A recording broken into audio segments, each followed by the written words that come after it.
a gente só se dá conta da vida quando encara a morte. Isso pode ser um insight, uma crise, um lapso ou uma queda de 4 metros. No momento em que sua mente está dispersa com várias coisas e seu corpo acelerado pelo tempo. Tempo que come seus filhos segundos para garantir a sua existência e fugir da morte. Morte que rouba o chão onde você deveria pisar e no lugar do chão, vértigo. Um salto no vazio. Então, os segundos que fugiram da fome e da morte se tornam meses de isolamento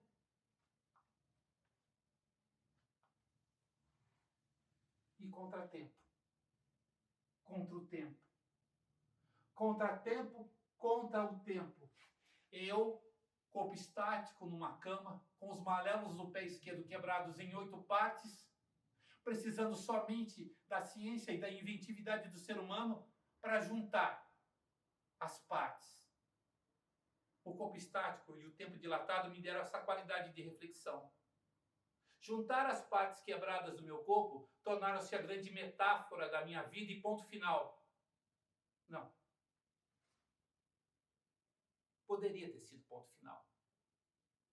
Eu, corpo estático, no fundo do poço, com os malelos do pé esquerdo quebrados em 8 partes, encarei a morte. E ela não me quis. Então, eu me dei conta da vida. E o ponto que era final tornou-se inicial. Começo de tudo. Tinha que reaprender o básico. Andar, voar. Andar, voar e acreditar. Acreditar na ciência e na inventividade do ser humano para dar conta do meu desejo insano de superar barreiras. Eu precisava enxergar muito além do que os olhos conseguem imaginar. E era dessa forma que o menino pensava toda vez que olhava para cima para ver o céu. E elas, as nuvens, lentamente iam se movimentando e tomando forma de coisas. Boi, flor, cavalo. E o menino ficava ali, como que galopando em cima dela.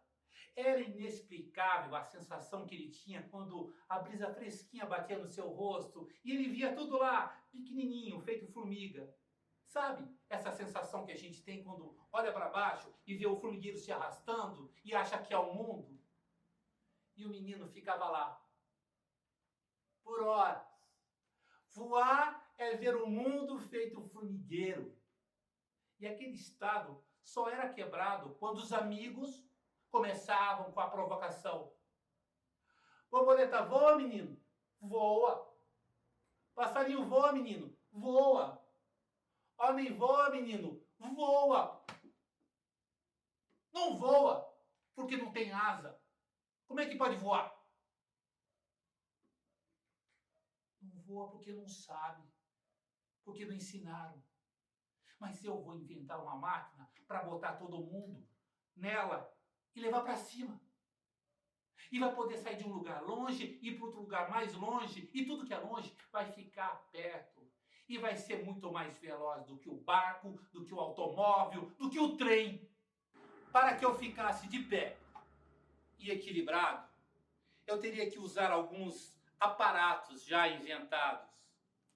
Elizarov, cadeira de rodas, muletas, robofoots e treino. Muito treino para eu me manter equilibrado em cima da linha do tempo. Mas o menino não tinha nada disso. Tinha que inventar tudo. O menino agora jovem, mas com alma de menino, então menino jovem, como um vidente olhava para o futuro. E ele via cálculos, muito trabalho, diversas tentativas, mais cálculos, a descrença da sociedade, outras tentativas, uma fama de louco, mais trabalho e o fantasma da probabilidade de que tudo aquilo que ele tinha estudado e criado poderia estar errado. Mas ele desejava, e desejar é o atributo principal de todo visionário criativo. Desejar é mais do que querer. Desejar é ver pronto antes da coisa ser feita. E nesse espaço de tempo entre desejar e realizar, ele criou um balão menor, que era muito mais rápido. Ele botou um motor no balão e fez o dirigível. Ele criou um espaço muito grande para guardar suas invenções e a isso ele deu o nome de hangar. Mas faltava uma coisa. A sua máquina voadora, mais pesada do que o ar. E foi de tanto calcular, pesquisar e desejar que ele encontrou numa terra distante, na Austrália, terra de cangurus e bumerangues, onde bumerangues matam cangurus. Lá tinha Hard Graves, um visionário criativo, um engenheiro que inventou uma estrutura de madeira revestida de tecido que dialogava com o ar e ficava um bom tempo flutuando no céu. Não uma, duas, três, várias. E o menino viu nessa invenção uma grande possibilidade para a estrutura da sua grande invenção. E o princípio era canard, pato em francês. A máquina voadora teria uma frente alongada. As asas ficariam na parte de trás e na frente uma célula de controle. Com essa roda de bicicleta presa a cabos, a célula de controle faria os movimentos laterais.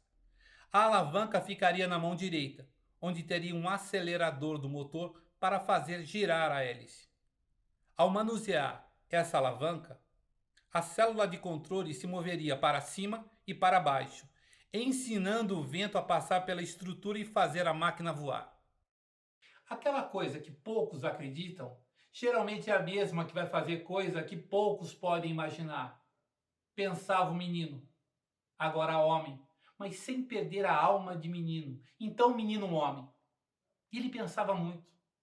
Quem pensa pouco, erra muito, ele pensava. E foi de tanto pensar que ele criou o chuveiro de água quente. E foi pensando ainda que ele tirou o relógio que ficava no bolso e colocou no pulso. E pensava, em silêncio. Ele achava que o silêncio era a qualidade primordial para o visionário criador, aquele que tem a criação enraigada na alma. Ele achava que um bom inventor trabalhava em silêncio. As opiniões estranhas não produzem bons resultados. Eu ficava pensando o que eu faria primeiro quando começasse a andar. Atravessaria o deserto gigante sob o sol e sal? Realizaria uma peregrinação longa até um templo religioso? Escalaria uma montanha gigante até alcançar seu cume?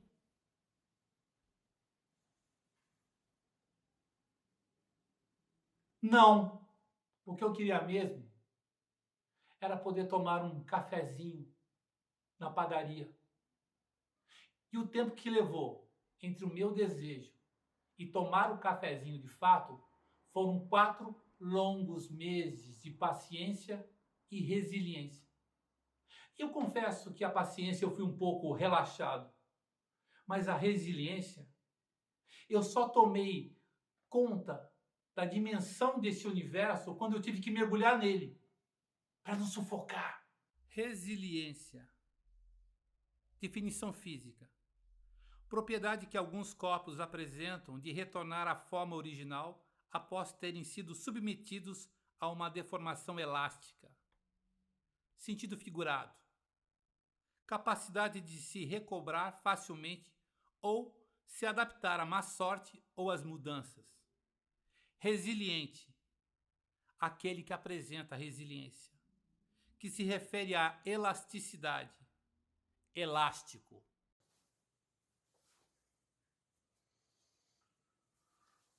O menino, agora homem, mas sem perder a alma de menino, então, menino homem, havia feito 14 tentativas. Quando chegou no seu produto final, não quis batizar de número 15.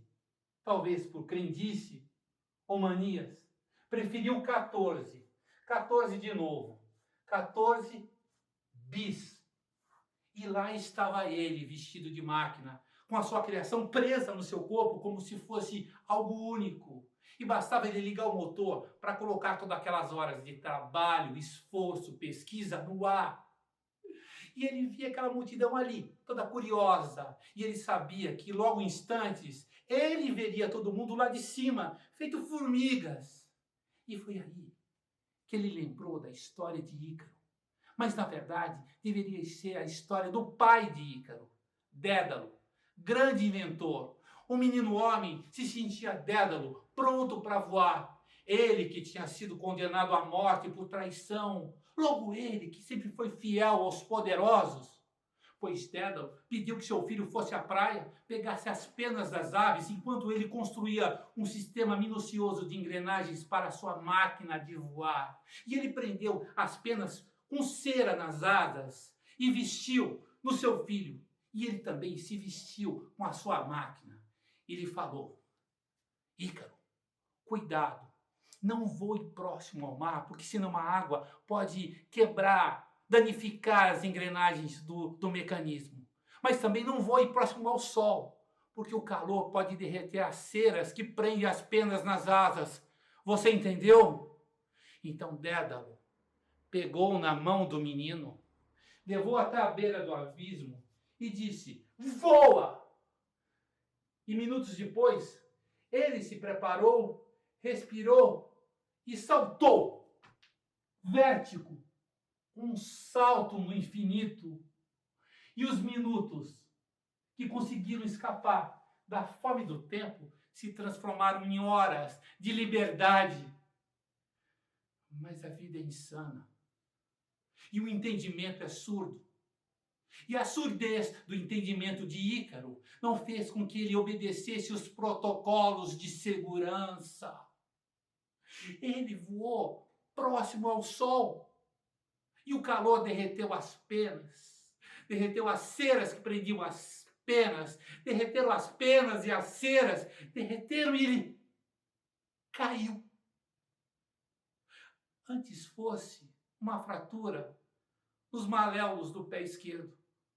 Mas dessa vez era um corpo perdido na imensidão do mar. Dédalo, que voava impotente, chorou e atravessou as nuvens rumo a jamais. Voar, voar, voar, é isso que tinha que acontecer. Então o menino homem ligou o motor da máquina e ela funcionou e o primeiro voo aconteceu. E ele percorreu 60 metros em 7 segundos a 2 metros de altura. 60, 7, 2. Essa relação pode não significar nada nos dias de hoje, mas foi o princípio para que a humanidade pudesse cruzar os continentes de forma mais rápida e viagens que duravam dias pudessem ser realizadas em horas. E foi através dessa relação que o homem pôde conquistar o espaço e finalmente pisar na Lua. E se hoje nós pousamos uma máquina em Marte, foi porque o menino percorreu 60 metros em 7 segundos a 2 metros de altura. E eu? O que me resta? Suportar as dores residuais, me livrar dos aparatos de apoio e pisar firme. Calcanhar, planta, ponta. Como nos treinamentos. Calcanhar, planta, ponta. Pisar firme. Seguro. Voar.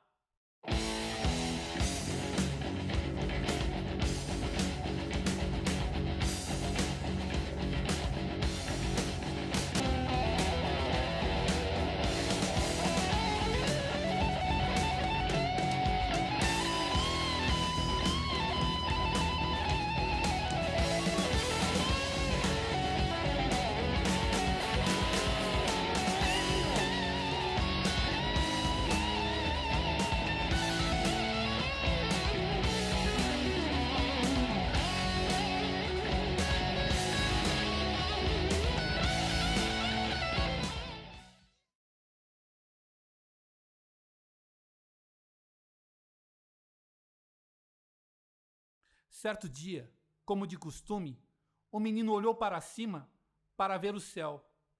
Só que dessa vez, as nuvens não viraram coisas. Pelo contrário, uma nuvem negra, imensa, carregada, cobriu todo o céu. A guerra eclodiu. As paisagens que eram bonitas foram transformadas em trincheiras.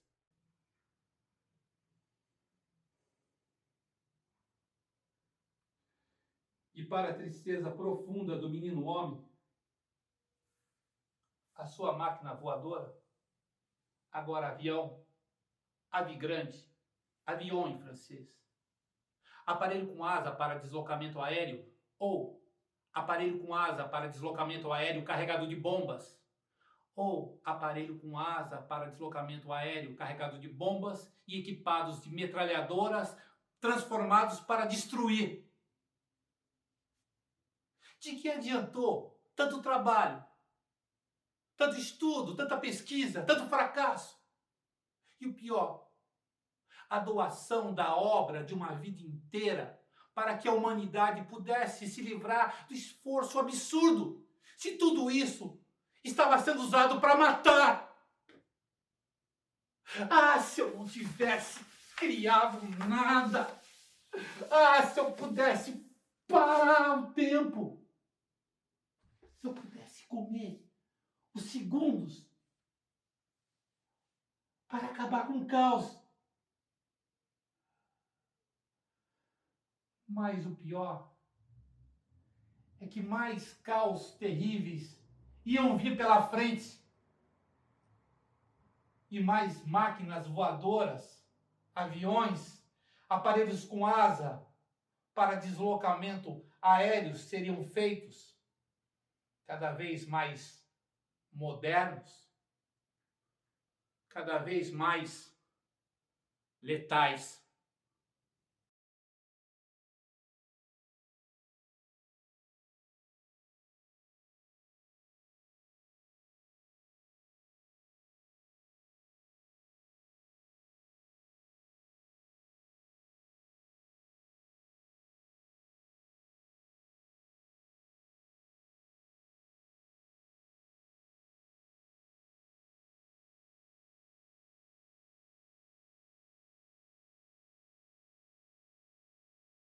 E o menino homem se calou. Sua cabeça, como um relógio cansado, foi parando. E pela primeira vez, na sua vida, ele sentiu o valor do cansaço. E decidiu não ser mais gente. E decidiu subir para o céu.